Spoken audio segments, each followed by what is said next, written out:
Welcome to HortTube. My name is Jim Putnam. In this video, I'm going to talk about this Conoy Viburnum. Conoy is a type of viburnum Burkewoodii. It was selected for its compact habit. This one's been in the ground for like 9 years, and you can see it's just an absolutely perfect ornamental plant with no maintenance has been done to it whatsoever. It keeps this compact habit maybe up to about 5 feet in height, but super slow to get there. This one hasn't reached 4 feet yet in almost 10 years. They're very long, have a long bloom time in the spring. The buds start out kind of pink and then open to white flowers, which are quite showy and also fragrant. As the flowers fade, it forms a little red drupe or fruit on it. It's not super impressive, you know, not really growing it for that. These are hardy in zone 5 to 8.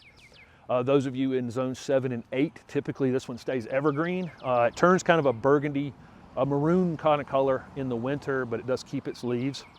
And then for those of you in 5 and 6, zone 5 and 6, it typically is deciduous. But really, I love the compact habit of this plant. There's really almost no maintenance to be done. You can prune it after it flowers. That will take off the little drupes that hang on it, which, like I say, aren't that impressive.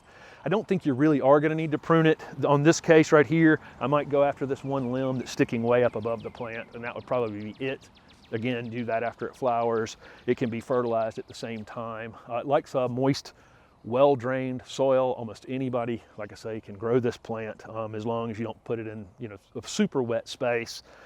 They prefer more sun to stay this compact, but it will take part shade, and that's kind of the conditions this one's in right here without any problem.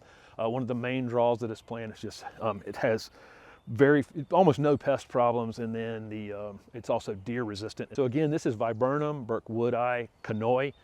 Really, if you can find this plant in the trade, look at this thing. After 10 years with no maintenance whatsoever, look how much of a perfect ornamental plant this is. Thanks for watching.